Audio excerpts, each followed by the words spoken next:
All right, happy Thursday night, everybody. Welcome back, friends, to the game that wouldn't end. Texas Tech and Baylor goes final quarterfinals Big 12 tournament. Texas Tech wins 76-74. This is Round Ball Rewind, coming to you from the Raiderland World Headquarters. All your comments brought to you tonight and every night by United Supermarkets and Market Street. And tonight's show brought to you by Sideline Provisions. If you want to look as good as the Red Raiders, and sometimes even better than they play, you need Sideline Provisions gear. You can get it locally at Quarter Four, and you can go online, Quarter Four website, and go Raider Apparel drop down there. Also by Ultra Exteriors, if you're doing a home remodel here in West Texas, outside, inside, pergolas to bathrooms, you need to call my friend Warren Taylor at Ultra Exteriors, even windows, which is, depending on which side you are, that's an exterior or an interior type deal. All right, let's get it going. Let's get your thoughts tonight. Texas Tech Big 12 tournament. For better or for worse, the Red Raiders are moving on. And indeed, let's see. Chris gets in even before he started. Let's get this party started, Mr. Hyatt. I'm sorry, is my dad here? I don't know about that. James giving us thumbs up tonight. Tell of two halves, right? First half, Texas Tech going bonkers. 3-point line. That was unsustainable. I was texting David Collier, KMEC28 Red Raider Sports Director. I said, this is unsustainable. What's the in-game number? Baylor plus 10.5, Baylor plus 13.5. I'm like, yeah, that's probably a realistic number at this point. That's not going to sustain itself. And you saw all in one game tonight, everything I love, hate about the conference tournaments, everything I love, hate about the postseason, and everything that I love and hate about this Texas Tech team, that they can be very good beyond the 3-point line. But when they aren't, you saw the recipe on how this team will lose in the NCAA tournament in a couple of weeks if they get bit in the second round. When the three-pointers don't go down, then what? Then what? You also saw tonight McMillan not able to go. Federico not able to go. D. Will grimacing in pain, as Nathan Geis and others reported. And you had about 6 or 7 guys there at the end, and there you are. James wants to know, was Tech saving McMillan for tomorrow? Why? Tomorrow doesn't matter. And we've talked about this going in. Texas Tech, I believe, is a 3 seed. I don't believe they're going to be a 2 seed, although, depending on where you thought A&M was starting the day, you might have space on the 2 line, but I think A&M was a 3 seed just like you. So what would be the point of saving McMillan for tomorrow? That I don't know that you can get that much more. If he can't go today, the game to get was tonight. You got the game you needed to get. You won. That's the good news. The bad news is now you got to play Kansas or Arizona tomorrow in a game that doesn't matter. In tennis, we would call it a walkover. That you go out and you play about half a set, Alan, in tennis, and all of a sudden, I got it's an oblique. I can't serve anymore. And there you go.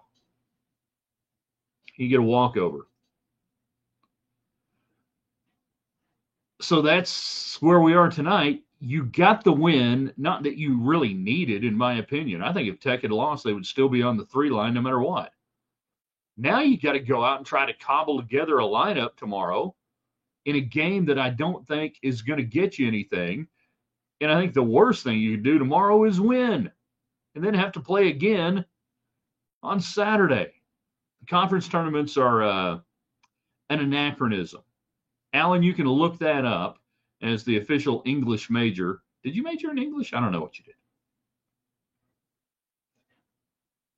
It's an anachronism from another time that the major conferences and the top teams in the major conferences realize now these things don't matter, but we still got to play them.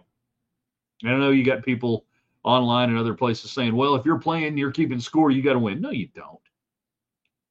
It doesn't matter. Iowa State used to win the Big 12 tournament all the time. What did it get them? What did he get them? A bunch of fired coaches over the years. All right, so a lot of good, certainly in the first half, a lot of frustration in the second half. The 3-point shooting in the first half was pretty amazing, as you might expect. and then you finish 0 of your last 10 from the field, 1 of your last 14, no field goals in the last 726. I think your last field goal was the top and dunk on the putback. You looked like a team that had dead legs, both teams, dead legs, two fighters in the middle of the ring, and neither one of them able to throw a knockout punch. And finally, the bell rang, and Texas Tech was the last one standing. All of that said, you made 15 three-pointers, I think all but one maybe in the first half. Can't remember. The free throw number is skewed because of what happened late. At one point, and Baylor goes 16 of 19. At one point, they had made by about 7 free throws more than you had attempted. They Bob Knighted you at the line. Remember that, because you're a lot better in the NCAA tournament when you attack the rim when you get to the line. I'm telling you, the death of this team in the NCAA tournament is going to be shooting too many threes. But we were making them, man. Yeah, you were. And that was an outlier, and that was ridiculous, and that was one of the best halves of three-point shooting in the history of Texas Tech basketball. Hawkins had a nice night, ended up with 11 assists, 5 rebounds, and then 3 of 6 shooting all along, 12 points. Hey, go ahead and get to the line a little bit, buddy. Now, I know. JT Toppin, player of the year, got his trophy before the game, standing next to Brett Yormark, who at times looks like, a man in charge of evil. I have given him this trophy. What's going to happen now? 26, 10 of 19, 2 of 3 long 10. Silly. And then D. Will, 14 points, 33 minutes of play, 4 of 6 long range. Chance McMillan, we mentioned it, 13 minutes, limited, 0 of 3, not a factor in the game. And Mr. Walton, please. Paging Mr. Walton, 3-pointers, please. 4 of 9, that's all he did tonight in 23 minutes, but it was good enough for 12 points. So there's some of your numbers tonight. Those of you just joining in the broadcast, get your thoughts, things you like, didn't like, whatever. So many different things to get to in this game. You've got McMillan, which TV labeled as an upper body injury. What is this, hockey? Is that a hockey game? Hockey game going on here? Got an upper body injury? What's going on there?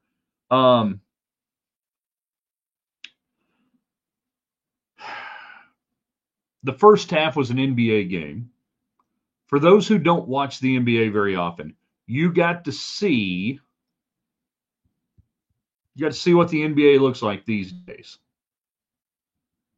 Very little inside defense, a bunch of three-pointers, and off we go.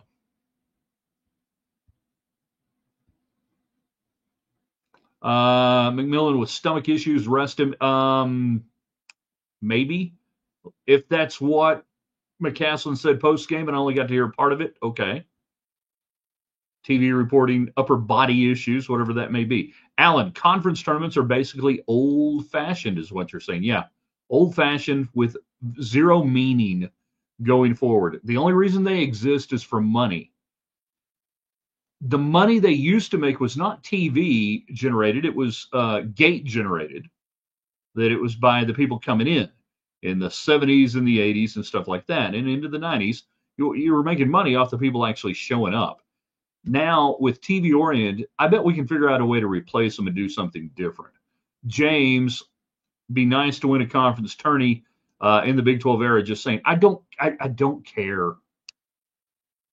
It doesn't matter. It is a participation trophy in the grand scheme of things. It doesn't matter.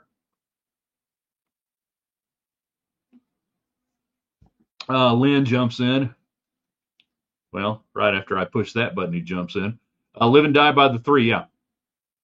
And I don't mind three-point shooting. I don't, but this team, I still think, I've said it all year long, and I know it sounds crazy because they're going to be a 3 seed in the NCAA tournament. They're a really good team, but I'm telling you, they're even better when they attack, when they go inside out by scoring. I mean, by actually scoring, not, oh, we passed it inside, then we took the 3. No, go score, get to the rim. A friend at the attorney said McMillan was limping earlier. D. Will grimacing.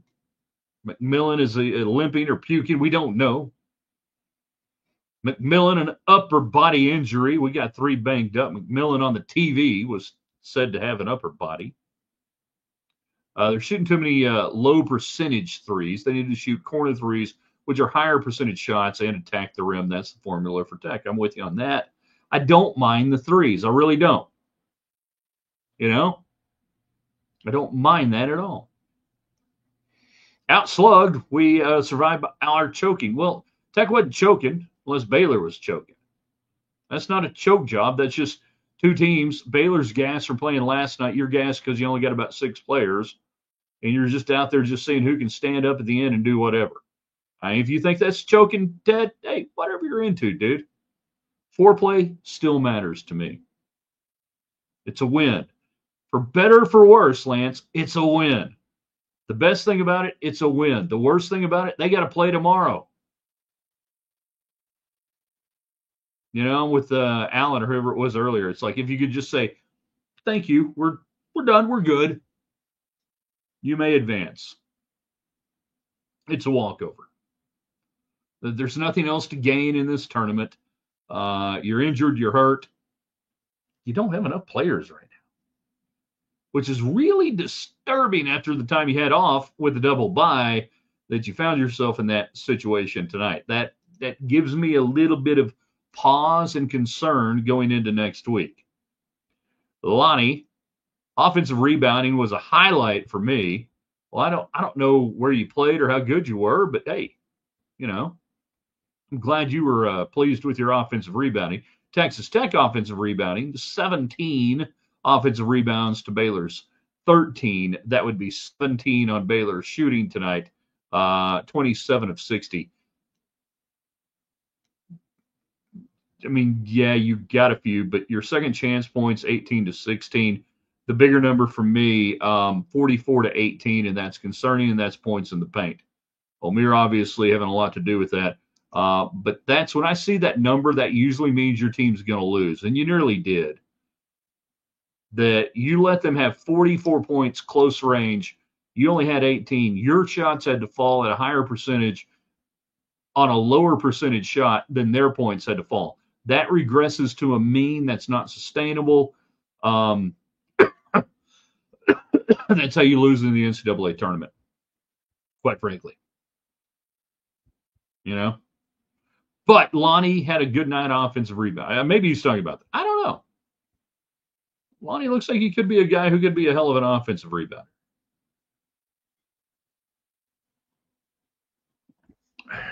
Get that. I do think one of the things I really like seeing, though, is as the spotlight has gotten a little hotter, JT Toppin is playing some of his best basketball. And if you want to win in March and create a legacy, you have to have a player like JT Toppin. And we go back to what I think was the last basket you made from the field, which was a stick back. Comes in, goes left, comes back, down right, dunk, and picks up the foul. You've got to have a guy like that to win 2 or 3 games in the NCAA tournament. You got to have a dude. And it looks like he is healthy, settling into play, and playing big time. According to radio reports and otherwise, Emil, not healthy, unavailable. Don't care if it's threes or layups. I do.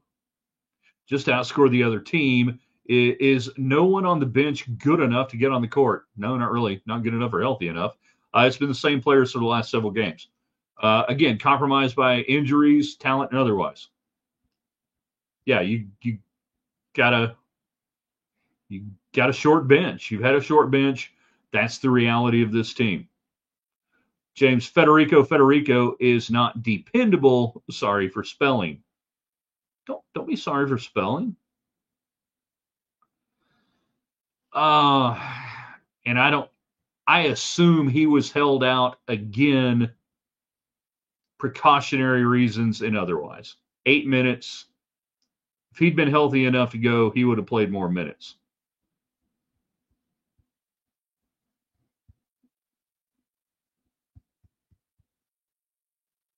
Oh, thank you so much, Pam. I appreciate it. I mean, we did all we could tonight. Worked my butt off. I mean, you know, this sheet doesn't fill up itself. I've got to do something. Thank you for the kind words. Appreciate it. We're doing all we can. Yeah, I feel bad. I feel like our Twitter X people are still getting screwed over. So Elon Musk got hacked earlier this week on Twitter.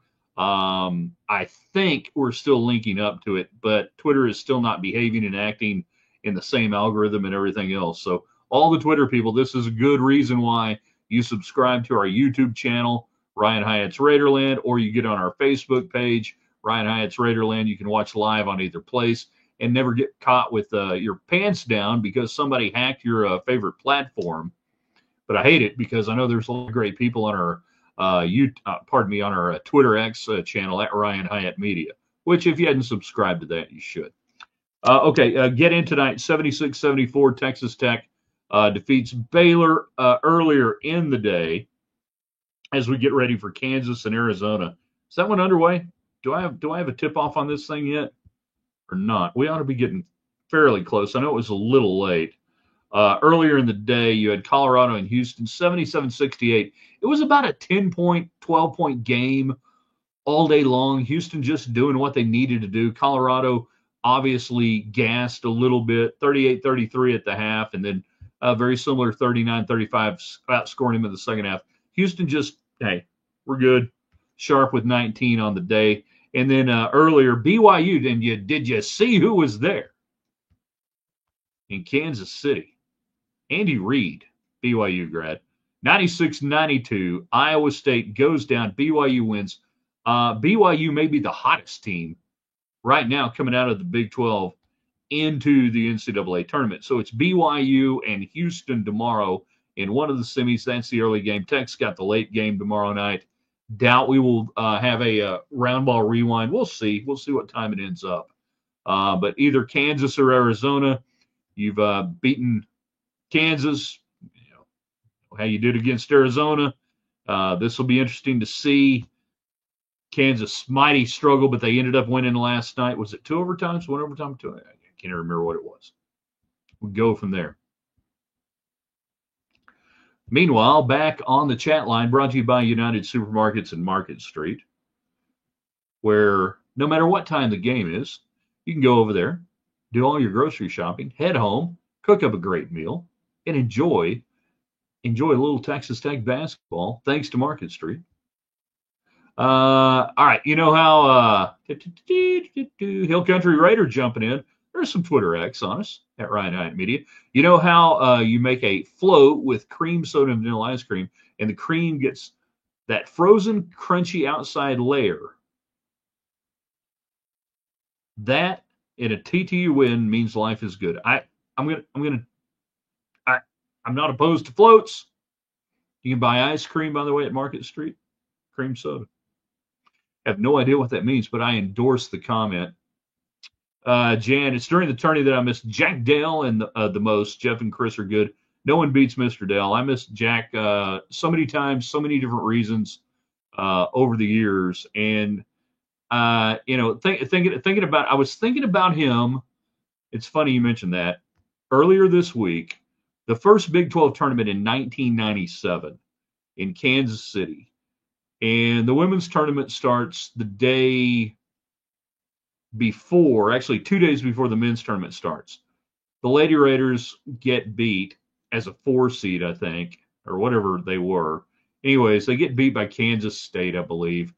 Crystal Bowles suffers a knee injury like a minute and a half into the game. It's just a horrible day. And it's been a frustrating season. And it just kind of summed up everything. And we're playing one of the early games, and we're out of there. And I'm back at the hotel. I think we're staying at the Hyatt Regency, downtown Kansas City. Stories for you, Jan. Anybody else can enjoy it if they want to. So, I mean, I had checked in the day before. Lady Raiders play like at noon. We're beat by 2. I'm back, and I am packed up and getting ready to fly back to Lubbock that afternoon. And as I'm walking through the lobby there at the Hyatt Regency, two things I remember. Jack Dale is walking in with his luggage. Hey, golly, that didn't last very long. What happened? Crap. And then we're both standing there, and they had all these TVs set up in the Hyatt Regency lobby. You know, different TVs on like monitors, like audio visual, like you were in school, you know, and you're watching a video or something on a TV or something. They had all these TVs set up on it. And it was the day that Peyton Manning announced he was coming back to Tennessee to play one more year. Now, this is March of 1997.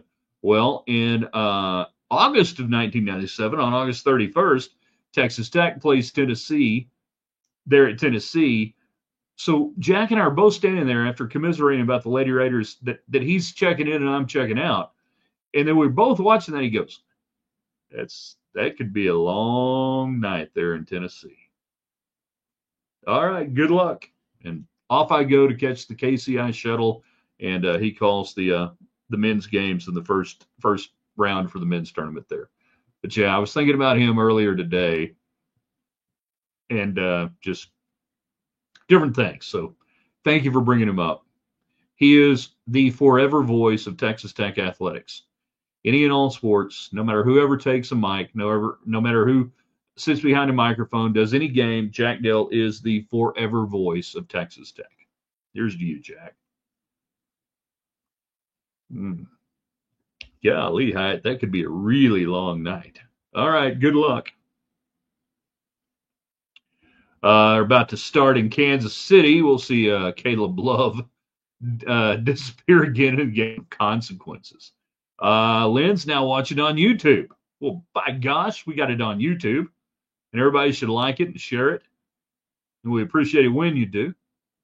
You can watch it on Facebook Live. You can watch it on Twitter at Ryan Hyatt Media.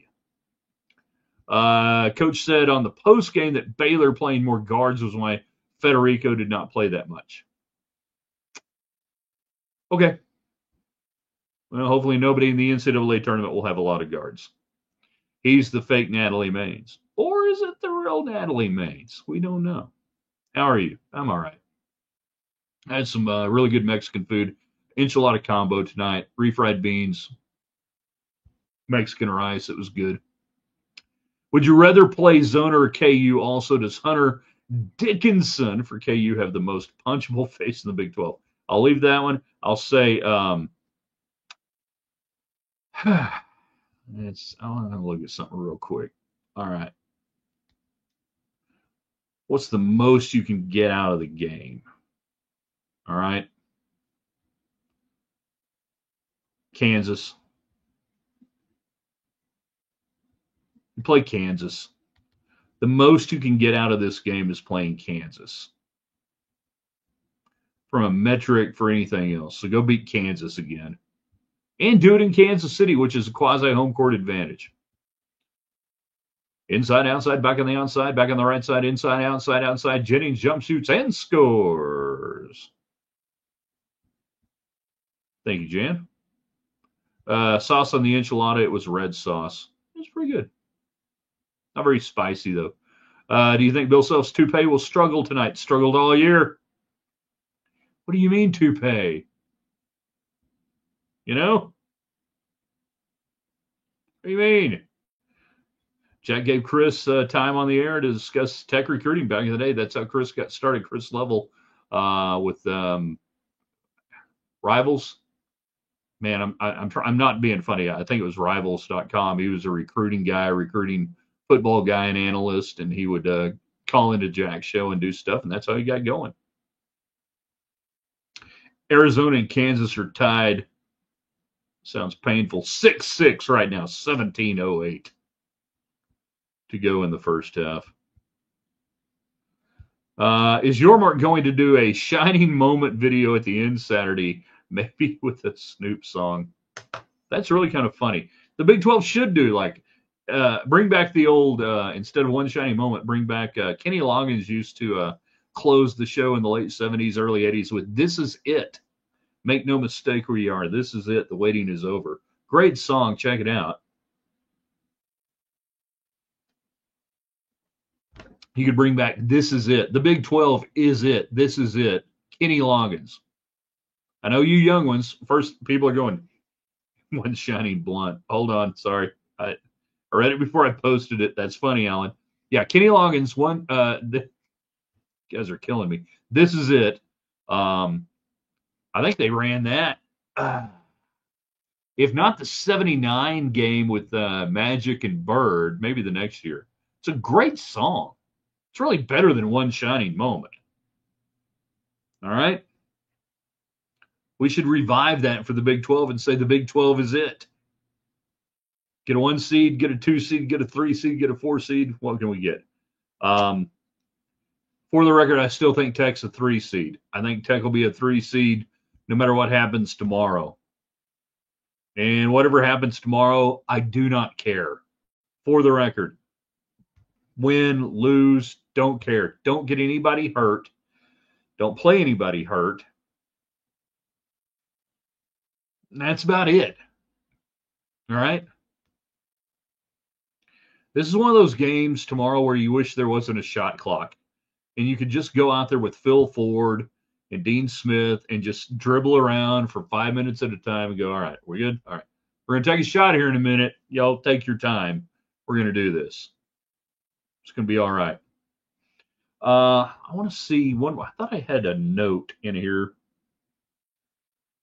that I missed earlier when we were going through some of the notes on the game and everything else. I guess I don't. Let me double check on a stat line in case I was missing something.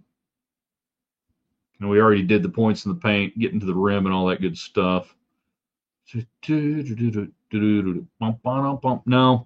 dadgummit. I knew I had something. And now I can't think of it.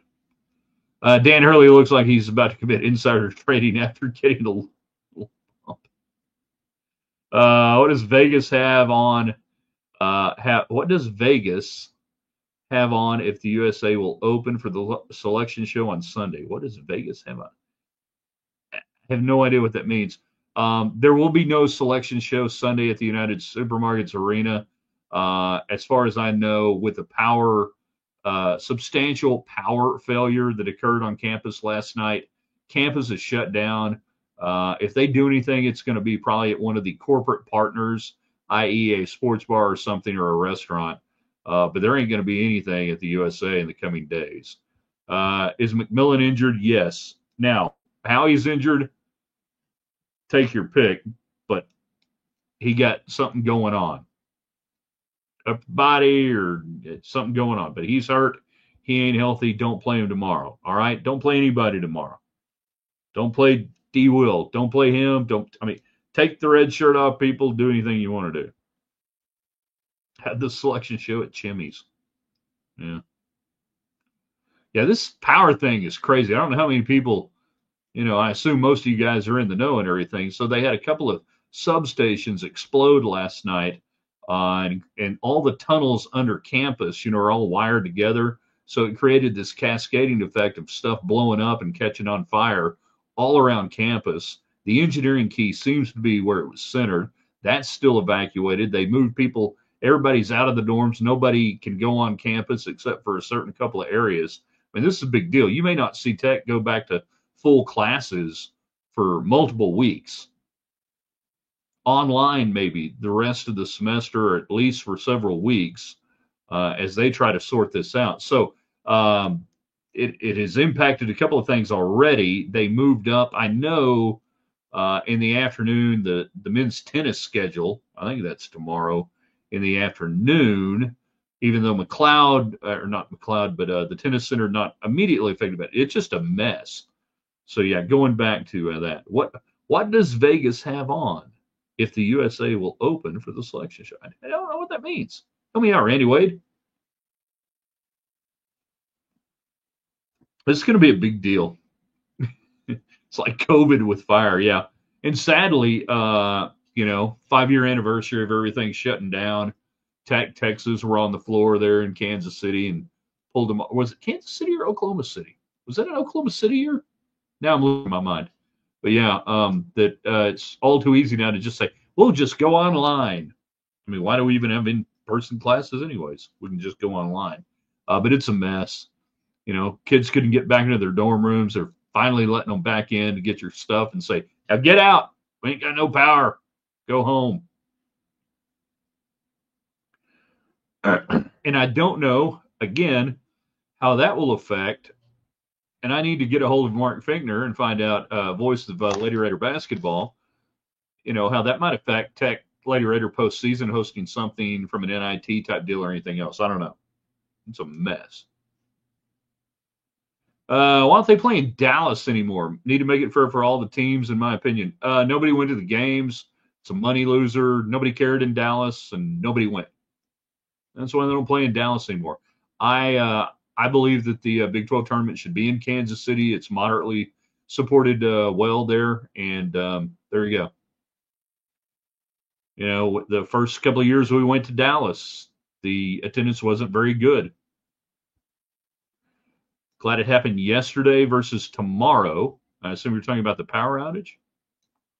What are the odds it was Kansas City during the Corona game against the Sips? What are the odds it was Kansas City during the Corona game against the Sips? I don't know. What are the odds? Tech wins the tourney. We are a 2 seed. Tech's not going to win the tournament, and Tech's not going to be a 2 seed. Tech's going to be a 3 seed. I don't see a scenario right now where Tech gets to the 2 line. I don't think they're on it right now, and I don't see 2 seeds backing up. When I look at the 2 line, that I don't see enough teams giving up anything to get there. I think Texas Tech is firmly on the 3, and I think the committee is going to hammer Tech's non-conference schedule. That's just the way it is. Not bad. And it doesn't matter. You know what I want Tech to be? I want Tech to be in either Wichita, Kansas, or Denver, Colorado. You can do that as a 3 seed. So don't worry about the 2 line. To me, the 2 line is irrelevant. 2-3 line is irrelevant. Chris, I'd rather be in Wichita than Denver. Yeah, we need an answer for the zone D that will kill us next week. Well, you just made like 15 3-pointers. Isn't that the answer against the zone?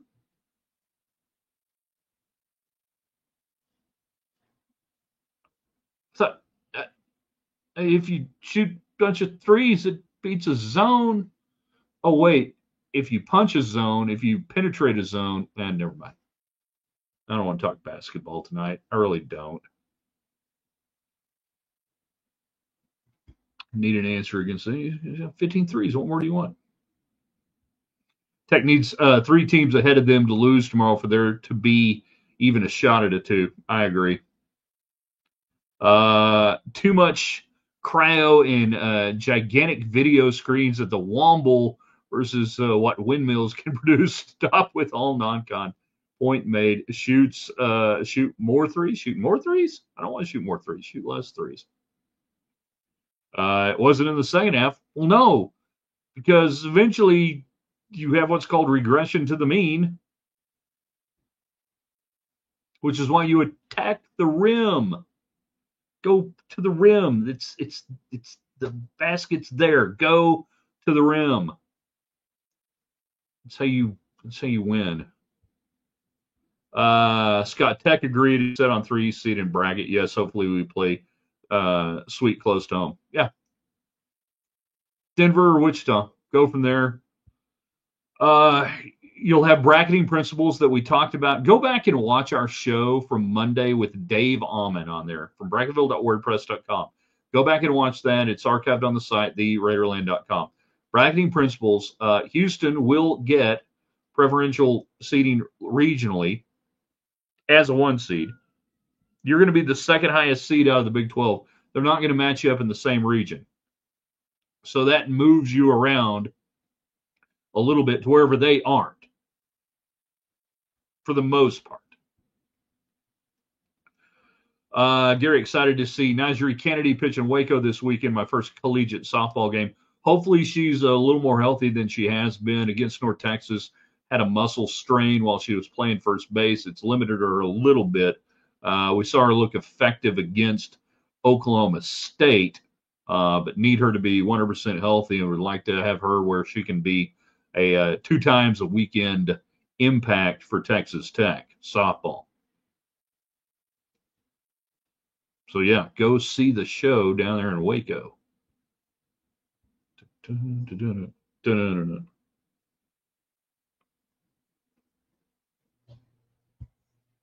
don't know if we're going to do a show tomorrow night or not. It depends on the lateness of the completion of the game. We will have over the weekend a couple of live shows. Diamond Talk with Tech Baseball for sure, and maybe kind of like a Sunday night round ball rewind / bracket deal. So, and it could be all combined. We could just have this big ass show Sunday night around 6 o'clock after Tech Baseball gets done on the weekend. They're in Houston, and the brackets are announced and everything else. Because really, to me, again, I'm going to say it one more time. I don't care what Tech does tomorrow night. In fact, just soon see them get beat. All right. Well, let's get on to the tournament that matters and not this meaningless tournament. Game tonight, like tale of two halves, first and second half. Yeah, pretty much. As I said, I was texting David Collier going, all right, what's the in-game number right now on Baylor? And at one point in the first half, you could get Baylor plus 13.5. At half, it was Baylor plus 10.5. And I'm like, it's a little close. But Vegas was already pricing in the regression to the mean and what you were going to see happen. JC's on YouTube, our YouTube channel. Hopefully everybody will subscribe. Everybody on YouTube, hey, give us thumbs up, like, share. We appreciate it. Best 3 shooting team around shortest and skinniest and attack the rim. You crazy still. Why not old girl basketball play half court and 3-on-3? I'll let you guys try to figure out what JC's saying there. Does lateness turn you into a pumpkin? No, it turns me into a really good looking dude. But what it does do is it turns the audience away. And the later it is in the evening, the fewer people that are on, and that doesn't do my sponsors any good. My sponsors like a big audience. Did you know BYU's Richie Saunders' great-grandfather invented tater tots?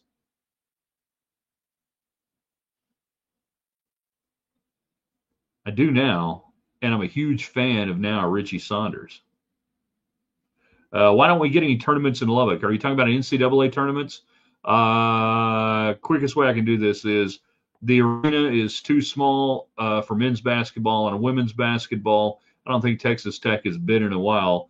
The other thing is the problem of the hotels. Texas Tech does not have enough hotels that meet the standard of the NCAA to bring in 4 or more teams in order to do a basketball, a regional, sub-regional, whatever you want to call it, back in the old days. So that's pretty much it. Too small on the men's side, and they're going places now on the women's side where they have a better hotel situation. Air frying tater tots right now. I'm all about the tater tots. Yeah.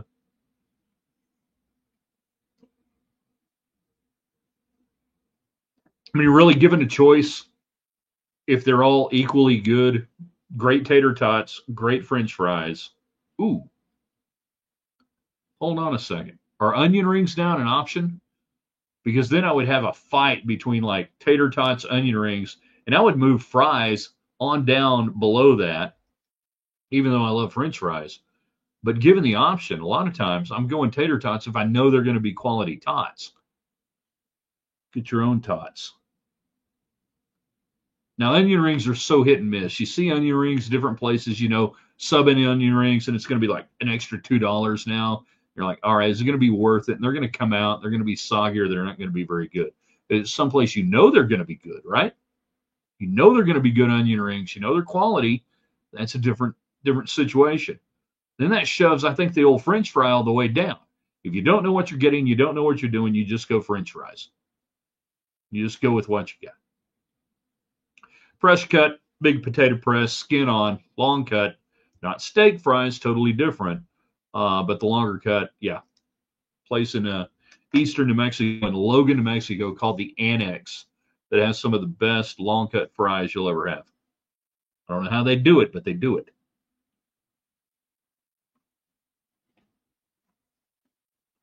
I think we've about done all the damage we can do tonight. Tomorrow is Friday. That means you sound off on the website about the most Texan thing you have done this week.